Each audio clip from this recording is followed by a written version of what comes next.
Good morning, and to a lot of you, my friends, it's a happy New Year. I praise God that I found a special place dito po sa Bayside and where I could share the word, and I hope that you like the view. You like the view. Dami po dito po yung mga yacht, andito po yung the Manila Bay, and at the back that's Manila. But right now I'm standing in Pasay City, the city that I love so much. Alam po ba ninyo, people ask me, why do you live in Pasay City? Well, the reason God brought us to Pasay City is because God gave a burden to us. So we are one of those who intercede for Pasay City. And that's why we're here, and we will remain to be in Pasay for as long as God wants us to be. Today's good news is about treasure. Mayaman ka ba? How rich are you? How great is your life? If someone asks you, kung mayaman ka, what would you answer? Some people would refer to their material wealth, no? They would refer to their bank accounts. They would refer to their beautiful homes and yung mga properties nila. They would refer to everything else, material and relational, yung mga kakilala nila. In our time, it's not how much you know, but it's who you know that really matters in our society. But the question, are you rich, is really a spiritual question. Jesus talked about different kinds of riches. He talks about riches that could damage your soul. He also talks about riches that could make you truly alive. Just like a flower blooms and its beauty exudes when it blooms, ganun po yung treasure that comes from God. This good news today comes from our reading this morning.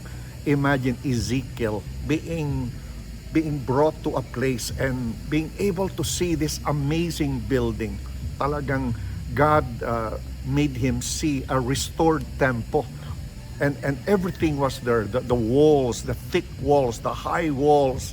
I mean, yung mga walls that are, na talagang punong-puno ng mga woods, the carvings, everything is so beautiful. The altars are beautiful. Those tables are just beautiful. The entrance is beautiful. Everything is beautiful, except that there is one that is missing. The original temple ni Solomon was ornamented. No, it was decorated with the most precious stones.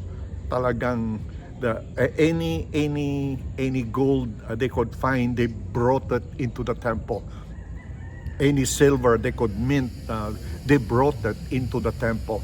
The temple was a picture of wealth. And then one day, God allowed the temple to be destroyed because God is delivering a message. Sabi ng Panginoon, real wealth, real treasure is not material.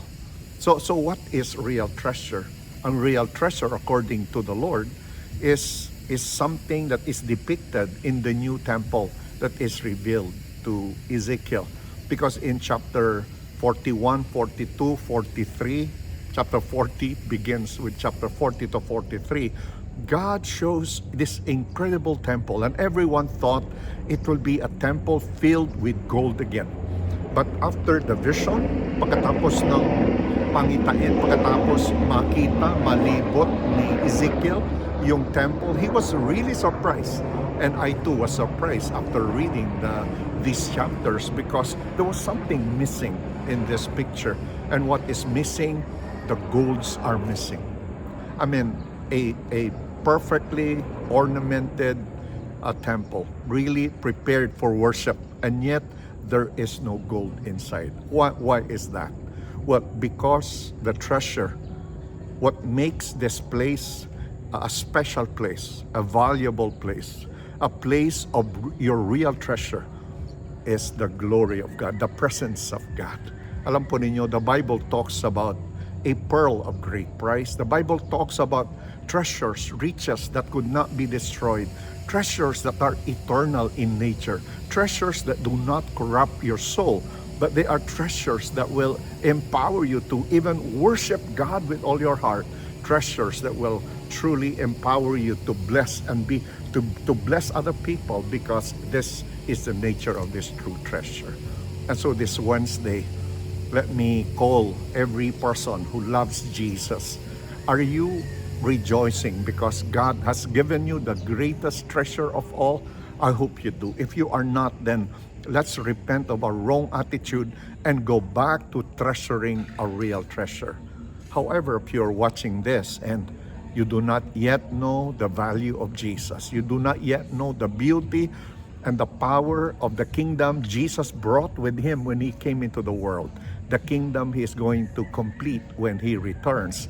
If you have not heard or learned about that, I urge you, I plead with you today to receive this treasure. This treasure is the Lord Jesus Christ. Just tell him, Lord, I thought I had treasures, but now I realize I have no eternal treasure. And would you be the treasure of my life? If you pray that prayer, the treasure, the real treasure, the eternal treasure will become a part of your life. God bless you po. For those of you who follow Christ, live rich. Do not live like you're a pauper. Don't live like kawawa ka. No, you do not live a victim, like a victim, but live like you have the treasure of all treasures. Live with dignity, live with great joy, and share the treasure you have received from God. God bless you. Again, this